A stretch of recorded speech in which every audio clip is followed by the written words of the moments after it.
Hello friends, welcome to my channel Parth education platform.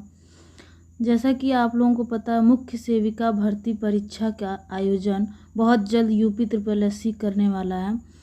जिसका syllabus जारी हुआ है उसका हमने एक टॉपिक पढ़ लिया है, कार्बोहाइड्रेट के बारे में हमने पूरे डिटेल में थ्योरी क्लासेस ली हैं। आज का हमारा क्लास रहेगा वसा के बारे में। आज हम टॉपिक पढ़ेंगे क्या, वसा। तो देर न करते हुए चलिए वसा के बारे में आगे जानते हैं कि वसा के कौन कौन से स्रोत हैं, कौन कौन से कार्य हैं, उनकी आवश्यकता कितनी होती है और उनसे क्या क्या रोग हो सकते हैं। ये सारी जानकारी आज हम इस वीडियो में आपको देंगे। तो आइए स्टार्ट करते हैं। वसा क्या है? वसा क्या है? तो वसा एक ऐसी कार्बनिक मिश्रण है। वसा एक ऐसा कार्बनिक मिश्रण है जो कार्बन, हाइड्रोजन और ऑक्सीजन से निर्मित है। कार्बन, हाइड्रोजन और ऑक्सीजन से निर्मित है। ये इसको ध्यान में रखिएगा, हाईलाइट करिएगा। आहार में ये तत्व ऊर्जा के प्रमुख स्रोत हैं। आहार में वसा क्या है? ऊर्जा का प्रमुख स्रोत है। आपको पिछली वीडियो में मैंने बताया था कि कार्बोहाइड्रेट सबसे तीव्र गति से ऊर्जा देता है, लेकिन सारे जितने भी तत्व होते हैं, जितने भी हम प्रोटीन, विटामिन, वसा, लवण, खनिज और कार्बोहाइड्रेट जो भी हम लेते हैं, उसमें सबसे अधिक हमारे आहार में सबसे अधिक ऊर्जा देने वाला कौन सा तत्व है? वसा। ये सबसे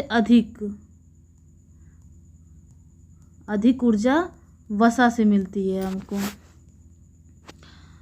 वसा को जिन तत्वों के एक विशिष्ट रूप से संबंधित माना जाता है उन्हें लिपिड कहते हैं।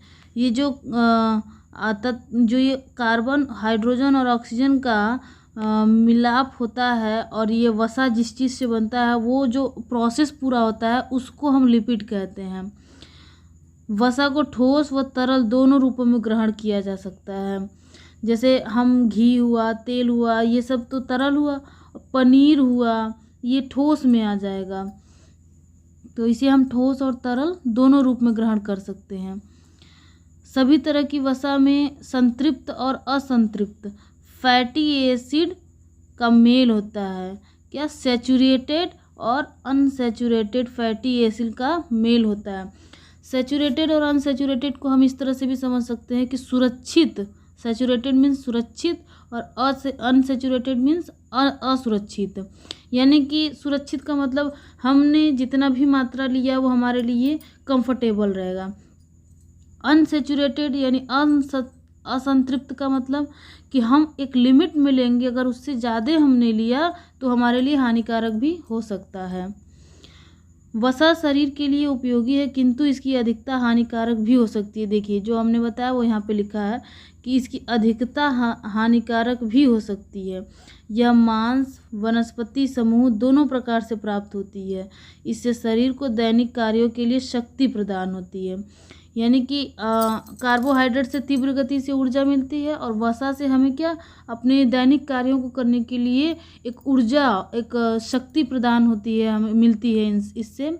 और ये क्या, मांस और वनस्पति समूह दोनों में हमें प्राप्त होता है। वनस्पति समूह का जो मतलब है कि वनस्पति तेल होता है उससे। आगे देखिए, वसा के प्रकार एवं स्रोत।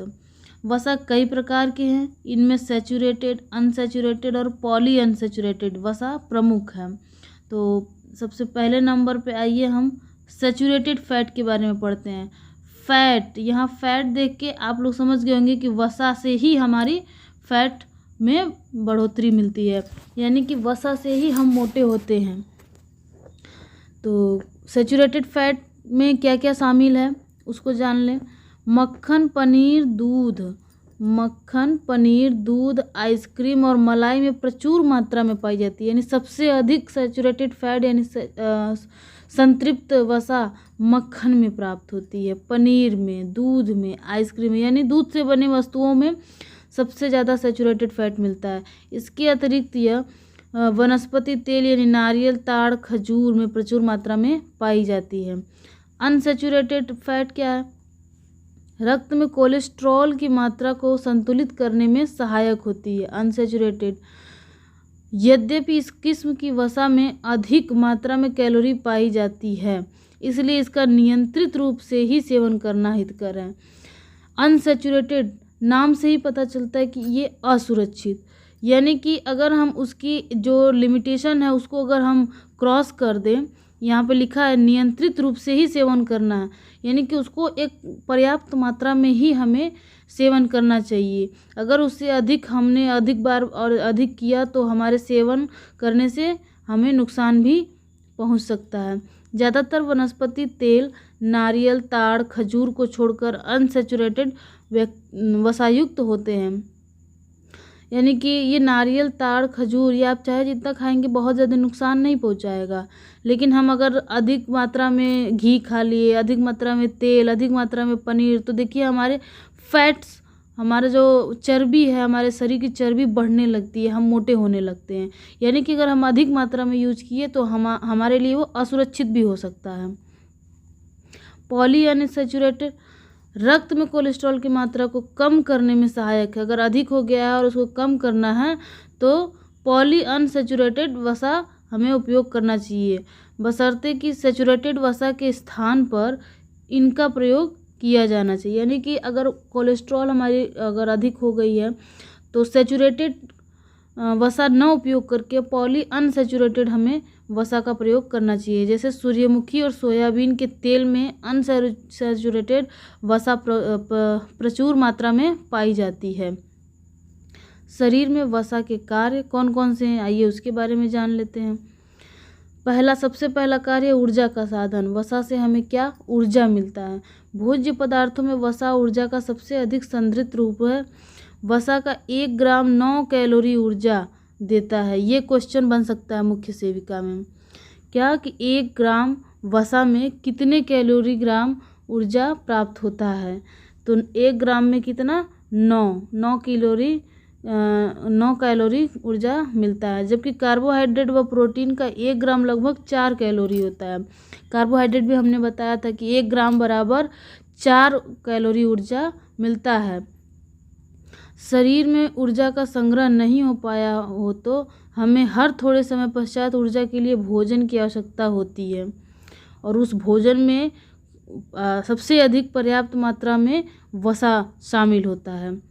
शारीरिक तापक्रम का नियंत्रण, यानी कि दूसरा कार्य वसा का है। ऊर्जा देने के साथ साथ यह हमारे शरीर के तापक्रम को स्थिर रखने के लिए भी आवश्यक है। हमारी त्वचा के नीचे वसा की एक परत उपस्थित होती है जो ऊष्मा से सुचालक का कार्य करती है। यानी हमारे शरीर में जो ये तापक्रम है हमारे शरीर का, उसको भी कंट्रोल करने के लिए वसा बहुत ही उपयोगी होता है। वसा में घुलनशील विटामिनों को प्राप्त करना। Vitamin A, D, E, vitamin A, D, E व के अवशोषण के लिए वसा की आवश्यकता होती है। यानी ए, डी, ई, के इस विटामिन के लिए vitamin A, vitamin D, vitamin E, vitamin के, इसके अवशोषण के लिए सबसे ज़्यादा जरूरी क्या है, वसा। इसके अतिरिक्त कुछ वसाएं जैसे कॉड लीवर ऑयल, मछली के जिगर का तेल, मक्खन व घी से विटामिन ए और डी की प्राप्ति होती है। विभिन्न वनस्पति वसा में ई और के की प्राप्ति होती है।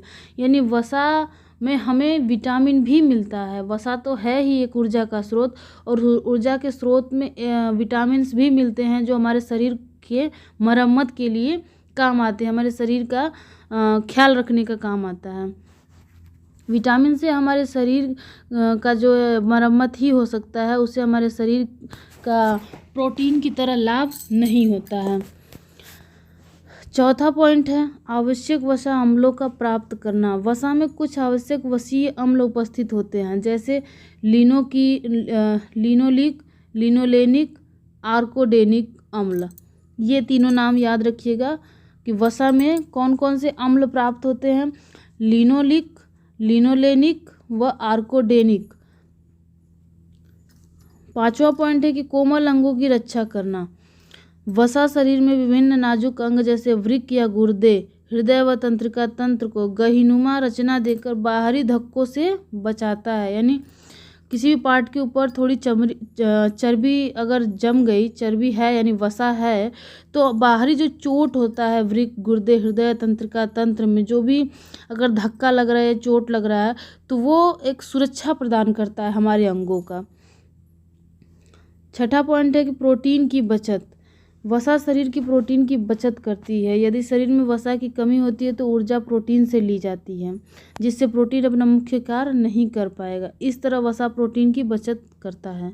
यानी हम कहा जाए कि वसा एक ऐसे तत्व है जिससे लगभग सारी कमियां पूरी हो जाती हैं, अगर एक लिमिट में लिया जाए, एक मात्रा में, प्रचुर मात्रा में लिया जाए। भूख देर से लगना। वसा शरीर में पाचक रसों के स्राव कम करती है। वसा से हमारा जो पाचन शक्ति है वो कम ही होता है। मतलब अगर बहुत ज़्यादा घी, पनीर या फिर तेल या फिर मछली, इस टाइप की चीज़ें जो वसा पूरक चीज़ें हैं, अगर हमने खा लिया तो देखिए आप खुद नोटिस करेंगे कि भूख जो है बहुत देरी से लगती है, पाचन बहुत देर से होता है वसा के प्रयोग से। भोजन पाचन अंगों में देर तक बना रहता है, जिससे व्यक्ति भोजन की संतुष्टि अधिक देर तक महसूस करता है और जल्दी भूख नहीं लगती है। आठवां पॉइंट है सुस्वादिष्टता। वसा भोजन का स्वाद बढ़ जाता है। वसा से भोजन का स्वाद बढ़ जाता है। देखिए आप दाल में, प्रोटीन युक्त दाल में अगर 1 चम्मच घी डाल लीजिए तो वो एक टेस्ट ही अलग आता है। और ना चाहते हुए भी बहुत से लोग हैं जो दाल नहीं पसंद करते हैं और घी अगर पसंद करते हैं तो घी डाल देने से दाल पर्याप्त मात्रा में उनको प्रोटीन दाल से मिल जाता है। एक विशेष सुगंध आ जाती है। वसा द्वारा भोजन पकाने में विभिन्नता आ जाती है। 9वां पॉइंट है, यह निम्न कार्यों में भी सहायक है। क्या कि तंत्रिका संवेदनाओं के संवहन को नियंत्रित करना, आमाशयी स्राव को कम करना, रक्तचाप नियंत्रित करना, गर्भधारण की क्षमता बढ़ाना।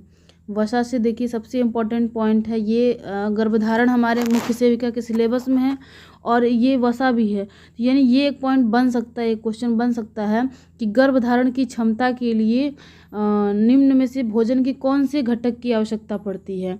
तो वहाँ ऑप्शन रहेगा प्रोटीन, विटामिन, वसा, कार्बोहाइड्रेट। तो टिक आप किस पे सही आंसर करेंगे? वसा पे। वसा गर्भधारण की क्षमता बढ़ाने में भी सहायक है।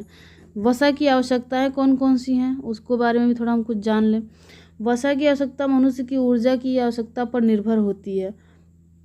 शारीरिक दृष्टिकोण से वसा अंतर्ग्रहण में पर्याप्त भिन्नता हो सकती है और फिर भी अच्छा स्वास्थ्य अनुरक्षित किया जा सकता है। स्वास्थ्य सामान्यतः कुल ऊर्जा का 15 से 20% वसा के द्वारा मिलना चाहिए। यानी जो टोटल ऊर्जा है हमें हमारे शरीर के लिए मिलती है उसमें से 15 से 20% वसा मिलनी चाहिए हमारे आहार में। वसा से होने वाले रोग कौन कौन से हैं?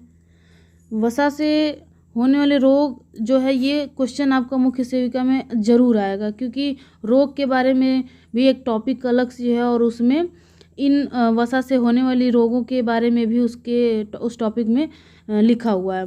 तो आइए देखते हैं। नंबर 1, शरीर में वसा की कमी से स्किन समस्याएं होती हैं।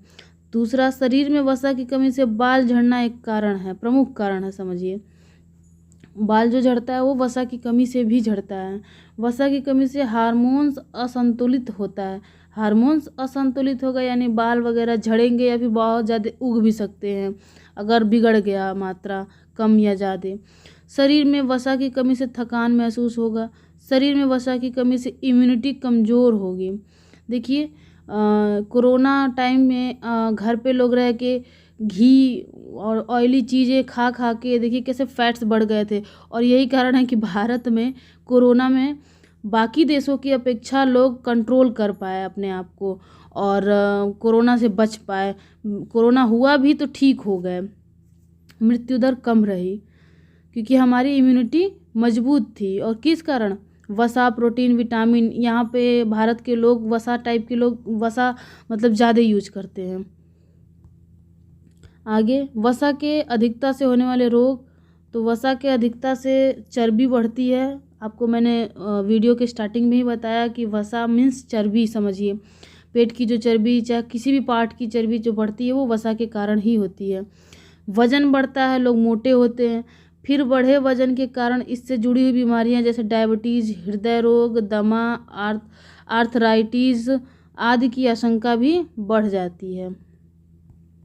तो इस प्रकार आपने देखा कि वसा का जो प्रकार है, आवश्यकताएं हैं, वसा के बारे में जो भी जानकारी थी आपको हमने थ्योरी क्लासेस में बताया। इससे जुड़ी जो भी क्वेश्चन बन सकते हैं वो इससे बाहर नहीं जाएंगे। आपने अगर इतना बढ़िया से पढ़ लिया तो समझिए आपका टॉपिक पूरा हो गया। तो मिलते हैं नेक्स्ट वीडियो में, तब तक के लिए थैंक यू। वीडियो अगर अच्छा लगे तो लाइक, सब्सक्राइब एंड शेयर ज़रूर कीजिएगा।